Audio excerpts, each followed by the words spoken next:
जय महाकाल। डमरूधारी भोले भंडारी आप सभी के भंडार को भरे, इसी कामना के साथ मैं आनंदाचार्य आप सभी का एक बार फिर से अपने इस कार्यक्रम में स्वागत करता हूं, अभिनंदन करता हूं। मित्रों, मानव जीवन में धन का महत्वपूर्ण स्थान है। प्रत्येक व्यक्ति को जन्म से लेकर के मृत्यु पर्यंत तक धन की आवश्यकता होती है। धन की हर व्यक्ति को जरूरत है। हर व्यक्ति अधिक से अधिक धन कमाना चाहता है। वैसे भी आज के युग में धन के बिना कोई भी कार्य संभव ही नहीं है। यही कारण है कि व्यक्ति धन कमाने की लालसा लेकर 7 समंदर पार भी चला जाता है, अपना देश छोड़ करके विदेश में जा बसता है। लेकिन कई बार ऐसा भी होता है कि जब व्यक्ति को कठिन परिश्रम के बाद भी धन की प्राप्ति नहीं होती, जीवन में धन की कमी बनी ही रहती है। मित्रों, संसार का प्रत्येक व्यक्ति, चाहे वह किसी भी जाति, धर्म, संप्रदाय या मजहब का क्यों ना हो, धनवान बनने की प्रबल इच्छा उसके हृदय में प्रतिपल प्रतिक्षण विद्यमान रहती है। शास्त्र में भी जो 4 पुरुषार्थ बताए गए हैं, धर्म, अर्थ, काम और मोक्ष, उनमें से धर्म को अर्थ खा गया, काम अर्थ से तिराहित हो गया, मोक्ष की किसी को इच्छा नहीं है, इसलिए ले देकर केवल अर्थ ही रह गया। और उस अर्थ यानी धन पर गरीबी, अमीर, रोगी, भोगी और योगी सभी का ध्यान केंद्रित होता है। परंतु मित्रों, धन तो भाग्य के अनुसार ही मिलता है।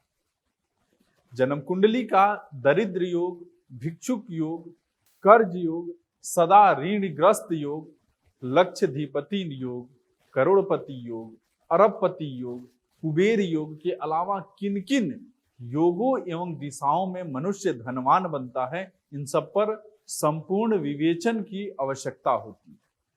मित्रों, आप सभी ने भी देखा होगा कि तमाम प्रयासों के बाद भी लोगों को धन की प्राप्ति नहीं हो पाती। कड़ी मेहनत के बाद भी इनका धन नहीं मिल पाता है कि वो अपना घर सुचारू रूप से चला सके, अपने सुख सुविधाओं की व्यवस्था कर सके, अपनी भोजन की व्यवस्था कर सके। इतना धन भी नहीं मिल पाता कि वो अपने बच्चों का लालन पालन कर सके। इतना धन भी नहीं मिल पाता कि वो अपने बच्चों की पढ़ाई पूरी करवा सके। उन्हें कठिन मेहनत के बाद भी इतना धन नहीं मिल पाता कि वो किसी के ऋण से उत्तीर्ण हो सके।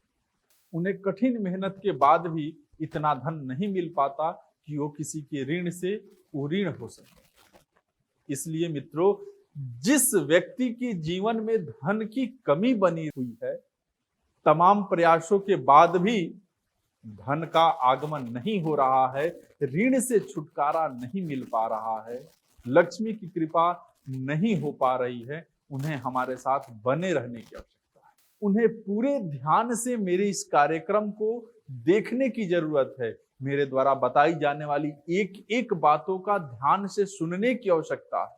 मित्रों, वस्तुतः जीवन यापन के लिए धन तो सबके पास होता ही है, परंतु सभी लोग धनी नहीं होते।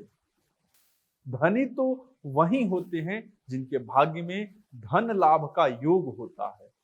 तो आज चिंतन करते हैं जन्म कुंडली से धन के बारे में, उस धन के बारे में जिसके बिना जीवन बहुत ही कष्टकारी हो जाता है। मित्रों, कहा जाता है कि यदि धन आना होता है तो किसी न किसी तरह से लक्ष्मी आएगी ही। कई बार यह भी देखने को आता है कि धन तो आता है परंतु टिक नहीं पाता, धन रुक नहीं पाता। अक्सर यह भी देखा गया है कि कठिन परिश्रम के बावजूद किसी व्यक्ति को उतना लाभ नहीं मिल पाता जितना उसको मिलना चाहिए, जितना उसने मेहनत किया है। इस तरह के अनेक प्रश्न जीवन यात्रा में आते रहते हैं और उन प्रश्नों का उत्तर ज्योतिष शास्त्र के माध्यम से ही दिया जा सकता है।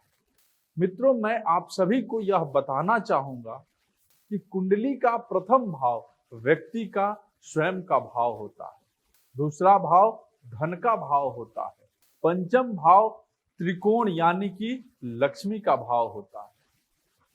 इसी प्रकार से कुंडली का नवम भाव को भाग्य स्थान माना जाता है, दसम भाव को कर्म भाव के रूप में जाना जाता है, एकादश भाव को लाभ का भाव कहते हैं। मेरा आप सभी से कहने का तात्पर्य यह है कि जन्म कुंडली में धन योग के लिए विद्यमान 12 भाव में ये सभी भाव महत्वपूर्ण स्थान रखते हैं।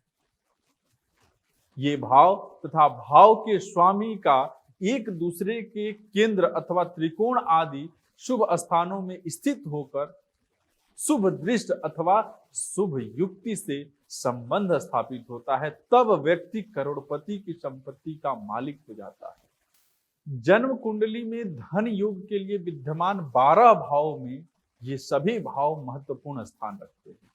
ये भाव तथा भाव के स्वामी का एक दूसरे के केंद्र अथवा त्रिकोण आदि शुभ स्थानों में स्थित होकर शुभ दृष्ट अथवा शुभ युक्ति से संबंध स्थापित होता है, तब व्यक्ति करोड़ों की संपत्ति का मालिक होकर सुख सुविधा का उपभोग करता है और अपने जीवन को बड़े ही खुशी के साथ व्यतीत करता है।